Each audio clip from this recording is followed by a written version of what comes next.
গল্পের শুরুতে আমরা সায়রাকে দেখি। সে একটা ইভেন্ট ম্যানেজমেন্ট কোম্পানিতে জব করে, সাথে তার একটা অনলাইনে পেজ আছে যেখানে ক্রাফটের কিছু জিনিসপত্র সে বানিয়ে ব্যবসা শুরু করেছে। তার শারীরিক গঠন একটু আলাদা, উচ্চতা 5 ফিট 9, বয়স 26, তার ওয়েট 120 কেজি, মানে সে যথেষ্ট মোটা আর কি। আর এই মোটা হওয়ার কারণেই ছোট থেকে তাকে বিভিন্ন কথা শুনতে হয়েছে। এই জন্য সে সবসময় নিজেকে সবার থেকে আড়াল করে রাখে। তবে মেধার কথা বলতে গেলে সায়রার কোনো তুলনা নেই। সে ইভেন্ট ম্যানেজমেন্টের কাজ খুব ভালোভাবেই করতে পারে।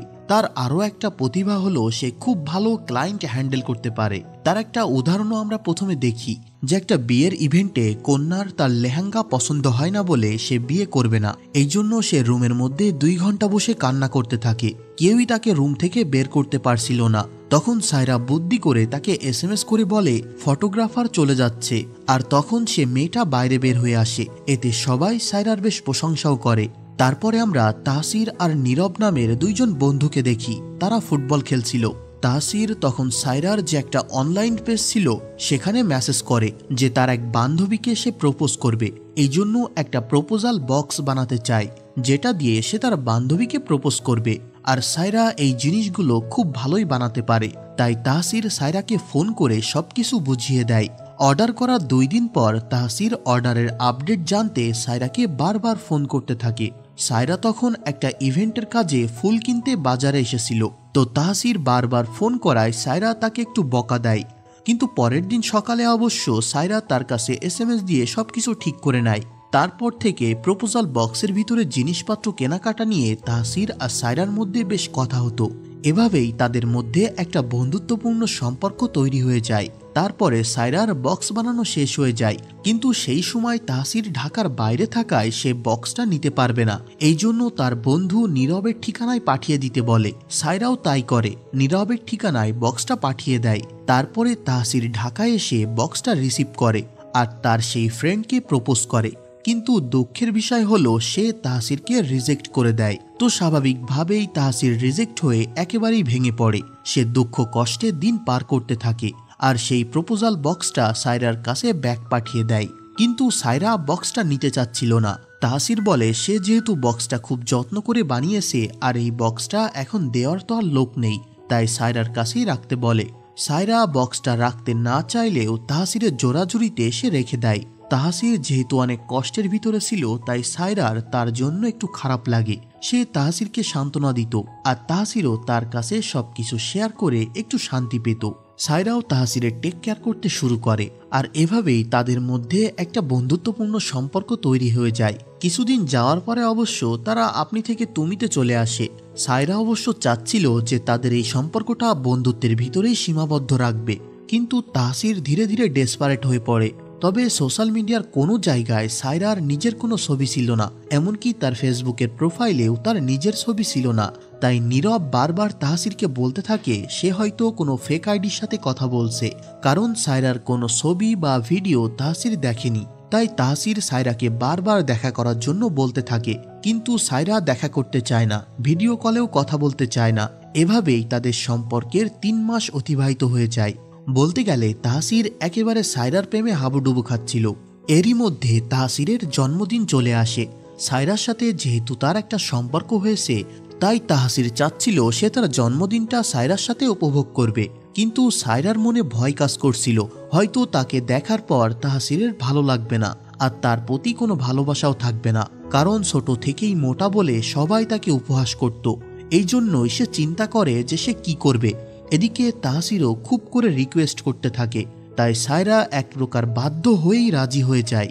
কিন্তু যাওয়ার সময়ও সায়রা খুবই নার্ভাস ছিল, যদি তাহসির তাকে দেখে চলে যায়। তাই যাওয়ার সময় সায়রার বান্ধবী তামান্না তাকে অনেকভাবে বোঝায়, যেহেতু ছেলেটা ফোনে কথা বলতে বলতে তার উপরে অনেক ডিপেন্ডেন্ট হয়ে পড়েছে, তাই চেহারা দেখে হয়তো তার মন ততটা পরিবর্তন নাও হতে পারে। তারপরে অবশেষে সায়রা তাহসিরের সাথে দেখা করে। সায়রা তাহসিরের জন্য নিজে হাতে বানানো একটা কেক আর কিছু গিফট নিয়ে এসেছে। তবে সায়রা যেই ভয়টা পাচ্ছিল যে তাহসির তাকে রিজেক্ট করে দিবে, কিন্তু সেটা হয় না। তাহসির তার সাথে খুব ভালো ব্যবহার করে। তাহসির সায়রাকে নিয়ে খুব সুন্দর করেই তার জন্মদিনটা সেলিব্রেট করে এবং তাকে নিয়ে অনেক ঘোরাঘুরি করে, এমনকি তাকে বাসার সামনে নামিয়েও দিয়ে যায়। সায়রা তাহসিরের এই ব্যবহারে খুবই খুশি ছিল। সে সব সময় নিজেকে সবার থেকে আড়াল করে রাখত। আর আজ তাহসিরের ব্যবহারে সে খুবই মুগ্ধ, কারণ তাহসির আজকে তাকে অনেক স্পেশাল ফিল করিয়েছে। তো সারাদিন অনেক ঘোরাঘুরি করায় সায়রা রাতে অনেক টায়ার্ড হয়ে পড়ে, তাই সে তাড়াতাড়ি ঘুমিয়ে পড়ে। তবে ঘুমানোর আগে সে তাহসিরকে একবার ফোন দিয়েছিল, কিন্তু তাহসির তার কল রিসিভ করেনি। পরের দিন সকালে উঠে সায়রা দেখে তাহসির তাকে কোনো কলও দেয়নি এবং কোনো মেসেজও করেনি। সায়রা কল দিলে দেখে তাহসিরের ফোন বন্ধ, এমনকি তার ফেসবুক আইডিও ডিঅ্যাক্টিভেট করে দিয়েছে। সায়রা কিছুটা অবাক হয়ে যায়। সে অফিসে এসে তার বান্ধবীর ফোন থেকে ফোন করলেও দেখে যে তাহসিরের ফোন বন্ধ। সায়রা ভাবে যে তাহসিরের হয়তো তাকে পছন্দ হয়নি, এই জন্য সে সায়রার সাথে হয়তো আর কন্টাক্ট রাখতে চায় না, তাই হয়তো সে সবকিছু ডিঅ্যাক্টিভেট করে দিয়েছে। সায়রার তখন অনেক খারাপ লাগে। সে রাগে ক্ষোভে পুরো বাড়ি ভাঙচুর করতে থাকে আর খুবই আপসেট হয়ে পড়ে। তখন তার বান্ধবী তামান্না তাকে একটা বুদ্ধি দেয় যে সায়রা তাহসিরের পার্সেলটা যে তার বন্ধু নীরবের ঠিকানায় পাঠিয়েছিল তার সাথে যোগাযোগ করতে বলে। সায়রা তখন নীরবকে ফোন করে তাহসিরের কথা জানতে চায়, কিন্তু নীরব তাকে যা বলে তা শুনে সায়রার পায়ের নিচে থেকে মাটি সরে যায়। নীরব বলে যে তাহসিরের নাকি ক্যান্সার হয়েছিল। যেদিন তারা দেখা করেছিল ওই দিন রাতেই নাকি তাহসির অনেক অসুস্থ হয়ে পড়েছিল। তারপর তার বাবা মা চিকিৎসার জন্য তাকে নিয়ে চেন্নাই চলে যায়। সায়রাও এই কথা শুনে অনেক ভেঙে পড়ে, কারণ তার বাবাও ক্যান্সারে আক্রান্ত হয়ে মারা যায়। আর এত বছর পরে একটা ছেলে তাকে এত স্পেশাল ফিল করালো, আর সেও আক্রান্ত হলো এই মরণ ব্যাধিতে। সায়রা নিজের কপালকেই অশুভ মনে করতে থাকে। সে ক্যান্সারের ট্রিটমেন্ট নিয়ে সারাদিন ইন্টারনেটে ঘাটাঘাটি করতে থাকে আর খুবই আপসেটের মধ্যে দিয়ে তার দিনগুলো পার করতে থাকে। এরই মধ্যে একদিন নীরব তাকে ফোন করে বলে যে তাহসির আর জীবিত নেই, সে মারা গেছে। সায়রার তখন আর কিছুই বলার থাকে না, সে জাস্ট হতভম্ব হয়ে যায়। পরের দিন নীরব সায়রাকে নিয়ে যায় তাহসিরের কবরের কাছে। সায়রা আর কি করবে, সে নিজের ভাগ্যটাকে মেনে নেয়। তবে সায়রা কিন্তু এখানে বসে থাকেনি। পরের 4 বছর সে তার মেধা আর প্রতিভাকে কাজে লাগিয়ে অক্লান্ত পরিশ্রম করে সে অনেক বড় একটা ইভেন্ট ম্যানেজমেন্ট কোম্পানির মালিক হয়ে যায়। বিশেষ করে ওয়েডিং প্ল্যানিংয়ে সে হয়ে যায় খুবই জনপ্রিয়, তাই সে অনেক বড় বড় ইভেন্টগুলো অ্যারেঞ্জ করত। তার একটা ক্লায়েন্ট ছিল রহমান সাহেব। লোকটা অনেক বড় ধনী মানুষ। রহমান সাহেবের বড় মেয়ের বিয়ের ইভেন্টও সায়রা অ্যারেঞ্জ করেছিল, যেটা সে খুব ভালোভাবেই হ্যান্ডেল করেছিল। তাই সে চায় যে তার ছোট মেয়ে পিয়ন্তির বিয়েটাও সায়রা অ্যারেঞ্জ করুক। পিয়ন্তি হলো বড়লোক বাপের মাথামোটা মেয়ে আর কি। সে পড়াশোনা করেছে অস্ট্রেলিয়ায়, সেখানে তার একটা ছেলের সাথে প্রেম হয়, তার সাথেই বিয়ে। আর তার বিয়ের আয়োজনটাও হবে খুবই জাঁকজমকপূর্ণ। পিয়ন্তি তার বিয়ে নিয়ে খুবই এক্সাইটেড। তার অনেক প্ল্যান। বিয়েটা হবে একটা রিসোর্টে, সেখানে তার অনেক আত্মীয় স্বজন বন্ধু বান্ধবরা আসবে। তারা কয়েকটা দিন থাকবে, খুব মজা করে তাদের বিয়েটা হবে। তাই পিয়ন্তি তার সব প্ল্যান নিয়ে সায়রার সাথে আলোচনা করে। তবে পিয়ন্তির যে 3 দিনের শিডিউল দরকার, তার আগে সায়রার অন্য একটা প্রজেক্টের কাজে একটু ব্যস্ত থাকতে হবে। তাই এই বিয়ের সম্পূর্ণ প্ল্যানটা সে করলেও এক্সিকিউট করার দায়িত্ব দেয় তার কলিগ পলাশকে। আর হলুদের দিন সায়রা এসে সেখানে জয়েন করবে বলে কথা দেয়। তো সায়রার করা প্ল্যান মোতাবেক পিয়ন্তির সব বিয়ের আয়োজন করা হচ্ছিল। হলুদ বিয়ের রিসিপশন প্রোগ্রামটা ছিল 3 দিনের, তাই প্ল্যান মোতাবেক সবাই সেই রিসোর্টে আসতে শুরু করে। হলুদের দিন সকালবেলা সায়রাও সেখানে এসে উপস্থিত হয়। সেখানে আমরা নাফিজ নামের একজন ফটোগ্রাফারকে দেখতে পাই। তার দায়িত্ব ছিল এই পুরো বিয়ের অনুষ্ঠানটা ক্যাপচার করা। সায়রা সেখানে ঢোকার সাথে সাথে নাফিজ সায়রার কিছু ছবি তুলে ফেলে। এখানে নাফিজের কথা শুনে আমরা বুঝতে পারি যে সে সায়রাকে বেশ পছন্দও করে। পিয়ন্তি ছিল খুবই এক্সাইটেড। কিছুক্ষণের মধ্যেই বরপক্ষ সেখানে চলে আসে। সবাই খুব আনন্দের সাথে বরকে রিসিভ করে নেয়, কিন্তু সায়রা এখানে বরকে দেখে পুরো শকড হয়ে যায়। বর আর কেউ না, সায়রা সেই মারা যাওয়া প্রেমিক তাহসির। বিয়ে বাড়িতে সবাই যেখানে আনন্দ উল্লাসে ব্যস্ত, সেখানে সায়রা একদম পাথর হয়ে যায়। বিগত 4 বছর সে এই মানুষটার স্মৃতি নিয়ে বেঁচে রয়েছে, আর সেই মানুষটাই তাকে ঠকিয়েছে। সায়রা তখন পুরো ব্যাপারটা তার বান্ধবী তামান্নার কাছে শেয়ার করে। তামান্না তখন বলে যে এই মুহূর্তে তার উচিত প্রোগ্রাম সব বাদ দিয়ে তাহসির যে একটা প্রতারক এটা সবার সামনে রিভিল করে দেওয়া।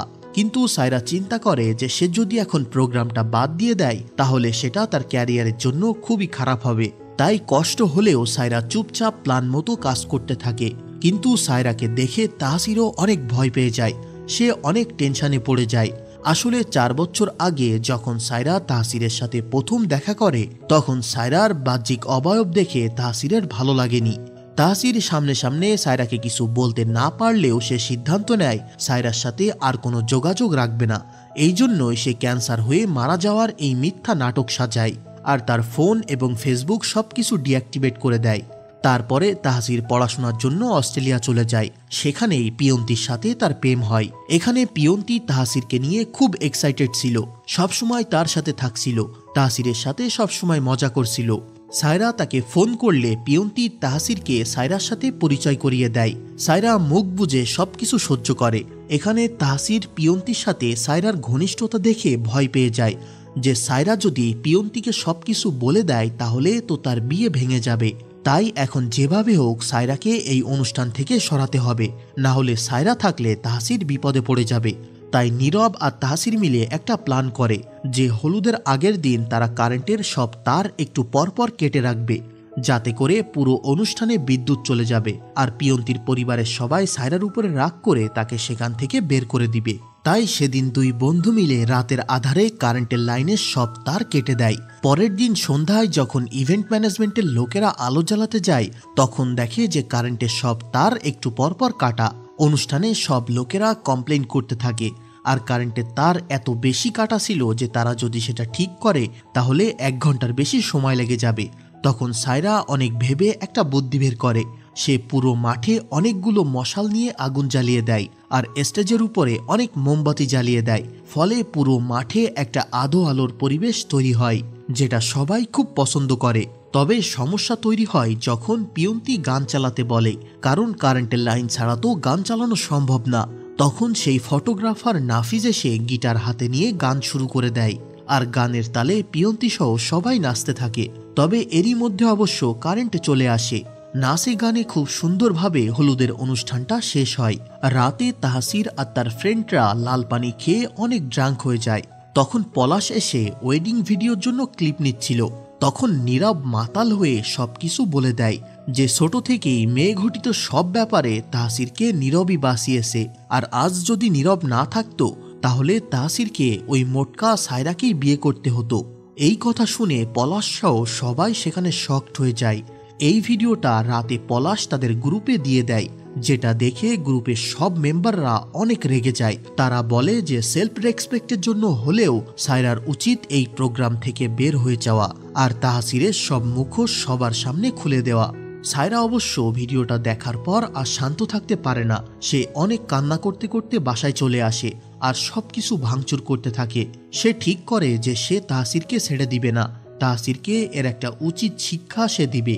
পরের দিন সেই প্রপোজাল বক্সটা যেটা 4 বছর আগে তাহসিরের জন্য বানিয়েছিল সেটা তাহসিরের রুমে পাঠিয়ে দেয় আর তার সাথে কাফনের কাপড় আর তাহসিরের ফোনে সেই গত রাতের ভিডিওটা পাঠিয়ে দেয় যেটা পলাশ করেছিল।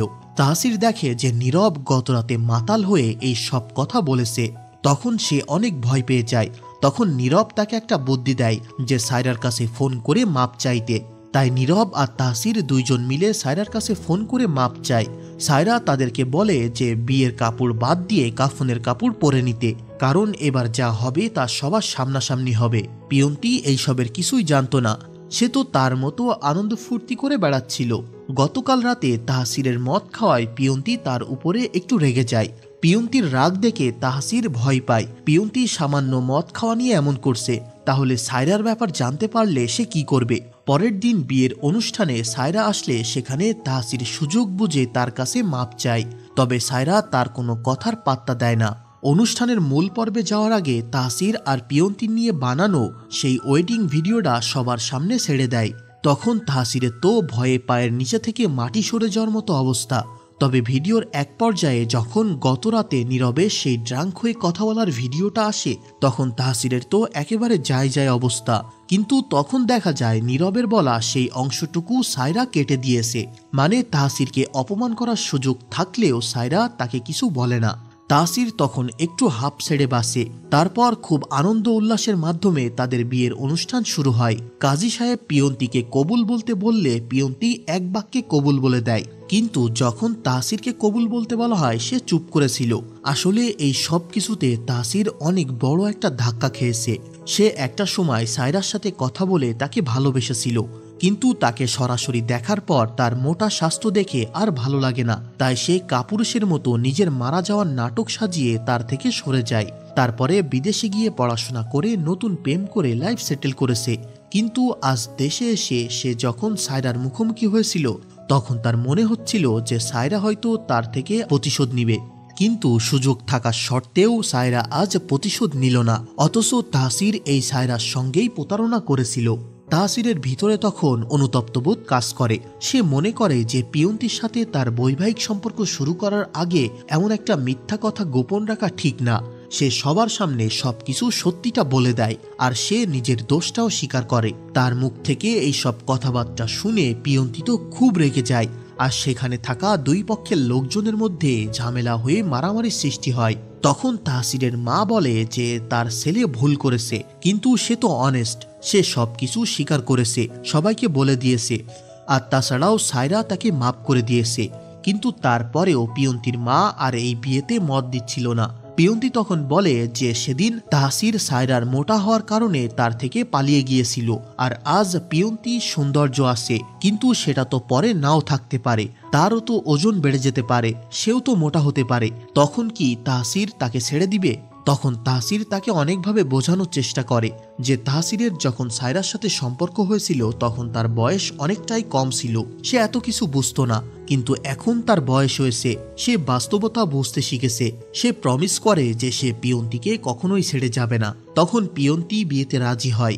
সায়রাও খুশি হয় যে তাসির এখন সবকিছু বুঝতে পেরেছে। আর আমাদের সমাজে মেয়েদের শরীরের যে একটা মাপ নির্ধারণ করে দিয়েছে তার বাইরে ছেলেরা আর কোনো মেয়েকেই ভাবতে পারে না। তো যাই হোক, তারপরে তাসিরের বিয়ে সম্পূর্ণ হয়। সায়রা মনে মনে অনেক খুশি, কারণ এই 4 বছর সে তাসিরের স্মৃতির কথা ভেবে অন্য কোনো সম্পর্কে আর জড়ায়নি। আর ফাইনালি তাসির তার নিজের ভুলটা বুঝতে পেরেছে।